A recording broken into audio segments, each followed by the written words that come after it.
Salt से software तक का निर्माण करने वाली टाटा कंपनी भारत में ही नहीं पूरे विश्व में जानी जाती है और इसकी कामयाबी का श्रेय बहुत हद तक रतन टाटा को जाता है।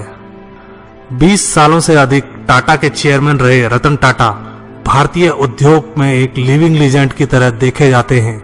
आइए आज हम उनके कुछ अनमोल विचारों को जानते हैं।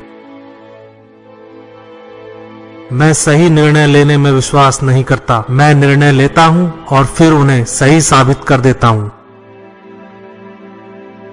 अगर आप तेजी से चलना चाहते हैं तो अकेले चलिए, अगर आप दूर तक चलना चाहते हैं तो साथ मिलकर चलिए।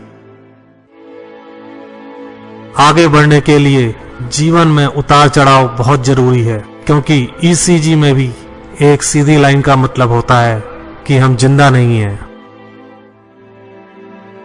सत्ता और धन मेरे दो प्रमुख सिद्धांत नहीं हैं। मेरे पास 2 या 3 कारें हैं जो मुझे पसंद हैं, लेकिन आज प्रभावशाली होने के मामले फेरारी सबसे अच्छी कार है जो मैंने चलाई है।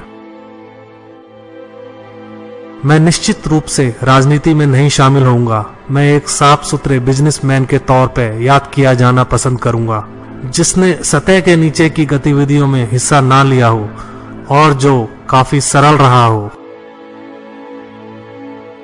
यदि ये सार्वजनिक जांच की कसौटी पर खरा उतरता है तो इसे करो। अगर ये सार्वजनिक जांच की कसौटी पर खरा नहीं उतरता है तो इसे मत करो। जिस दिन मैं उड़ान नहीं भर पाऊंगा वो मेरे लिए एक दुखद दिन होगा। मैं लगातार लोगों को प्रोत्साहित करने, जिस पर सवाल ना उठा हो उस पर सवाल उठाने, नए विचार सामने लाने में शर्मिंदा ना होने और चीजों को करने के लिए नई प्रक्रियाओं को बताने के लिए कहता हूं।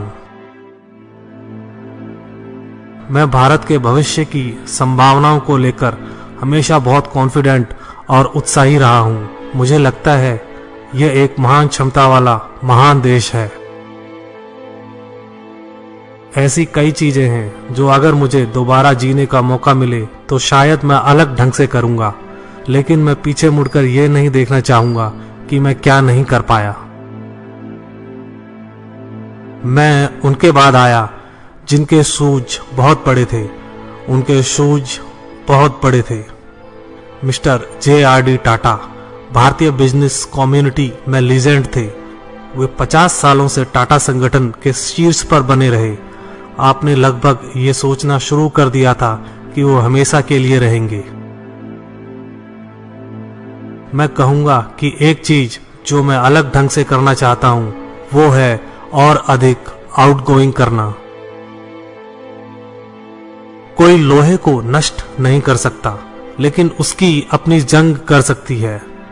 उसी तरह कोई किसी इंसान को बर्बाद नहीं कर सकता, लेकिन उसकी अपनी मानसिकता कर सकती है। बिजनेस को अपनी कंपनी के हितों से आगे बढ़कर उन समुदायों तक जाना चाहिए जिसे वे सर्व करते हैं। मैं उन लोगों की प्रशंसा करता हूं जो बहुत सफल हैं, लेकिन अगर वो सफलता बहुत बेरहमी से हासिल की गई है तो मैं उस व्यक्ति की प्रशंसा करता हूं, पर मैं उसकी इज्जत नहीं कर सकता। उन पत्थरों को उठाइए जो लोग आप पर फेंकते हैं और उनका इस्तेमाल करके एक स्मारक खड़ी कर दीजिए। मैं 4 बार शादी करने के बहुत करीब पहुंच गया था और हर बार मैं किसी न किसी डर की वजह से पीछे हट गया। हर अवसर अलग था, लेकिन अब जब मैं इसमें शामिल लोगों को देखता हूं, मैंने जो किया वो इतना बुरा नहीं था। मेरा मानना है अगर शादी हो जाती तो ये और भी कॉम्प्लेक्स होता। मैंने हमारी कंपनी में ये बात भी रखी है, हमें बेबी स्टेप्स लेना छोड़ना होगा और ग्लोबली सोचना शुरू करना होगा। ये सचमुच मददगार लग रहा है।